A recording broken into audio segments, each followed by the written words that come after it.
Dan beliau dari sini. Saya panggilnya Ustadz Dennis Lim, Koh Dennis Lim, atau apa enak? Koko aja lah. Koko. Nama juga nggak apa-apa.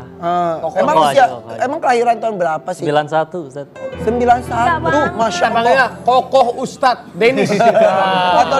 Atau Ustadz Kokoh. Koko Ranotomo. Kalau kita flashback sebentar, pernah jadi, maaf ya, nggak apa-apa bahas. Astagfirullah, nggak apa-apa. Mudah-mudahan jadi pelajaran ya. Iya. Bandar judi di Thailand. Iya. Kenapa nggak jadi bandar judi di Indonesia? Udah, tapi kejar-kejaran. Ditangkap yang ada. Kalau di sana kan ada legalnya. Ada legalnya. Iya. Jadi sampai ke sana tuh gimana ceritanya? Kalau kita flashback sedikit aja. Ya awalnya diawali waktu ya ayah waktu itu sempat jatuh juga ya. Usahanya bangkrut, gulung tikar, ninggalin cukup banyak hutang. Dan waktu itu anak pertama dari 4 bersaudara. Pengen bantu mereka tapi ya belum bisa berdaya apa-apa. Dan akhirnya ada tawaran untuk ke sana awalnya. Untuk apa ke sana tuh tadinya? Waktunya awalnya diminta kerja sebagai IT-nya. Jadi ngurusin semua sistem di perjudian itu. Jadi IT-nya sih oke. Iya. Tapi ternyata di kasino, pas ke sana tahu untuk menjadi itu. Akhirnya tanya dan dikasih tahu, tapi jujur karena lemahnya iman, jadi ya malah tergelincir ke sana. Berapa tahun? 2 tahun kerja, lalu setelah 2 tahun berhenti karena malah buka kasino sendiri, malah jadi bandar. Tambah jauh. Wow, dari ahli IT di sebuah kasino, bikin kasino sendiri, Iya. makin maju. Iya, secara dunianya. Titik baliknya apa?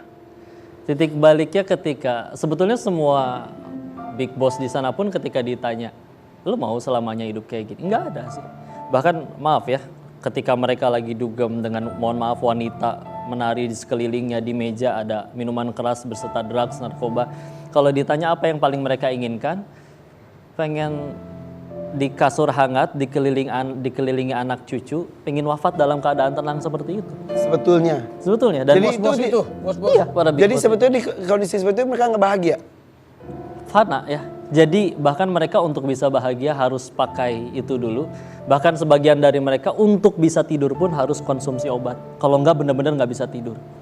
Karena pikirannya terus kemana-mana mungkin. Kosong. Ya, Kosong. itulah hati yang tidak ada Allah. Oke, Jadi seperti itu. akhirnya kamu pribadi ketika Ya akhirnya sadar, oke, berarti nggak akan selamanya. Yang udah lebih kaya pun pada seperti itu. Dan izin Afwan dulu ayah pun juga sempat jadi bandar judi sebelum akhirnya pada beralih ke online. Tapi sama, nggak ada yang happy ending. Tapi ya karena masih lemahnya iman, nggak semua orang akhirnya berani untuk lepas dari itu semua. Oke, maaf. Ninggalin. Maaf ya. Saat itu sudah muslim. Sudah muslim, sudah sholat. Bahkan sebelum ke kasino, sholat dulu biasanya. Gitu. Beneran. Aduh, enggak. Beneran? Iya. Jadi Karena apa ya, sudah mulai dijadikan kebiasaan gitu.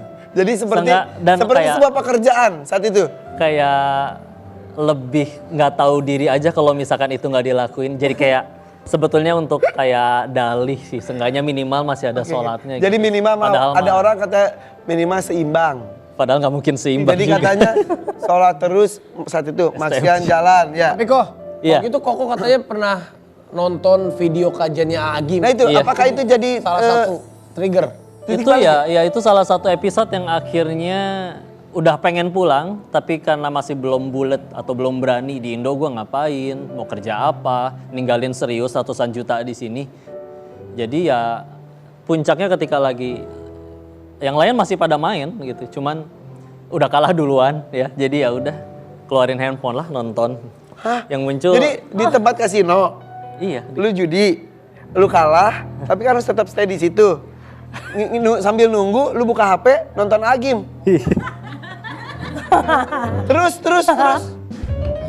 Ya, di situ Allah takdirkan lisan Ya Allah. beliau Masya Allah menyampaikan suatu nasihat yang akhirnya langsung beli tiket pulang waktu itu. Saat itu juga Iya. hati tergerak. Iya. Pulang ke Indonesia langsung ke Agim. Agim.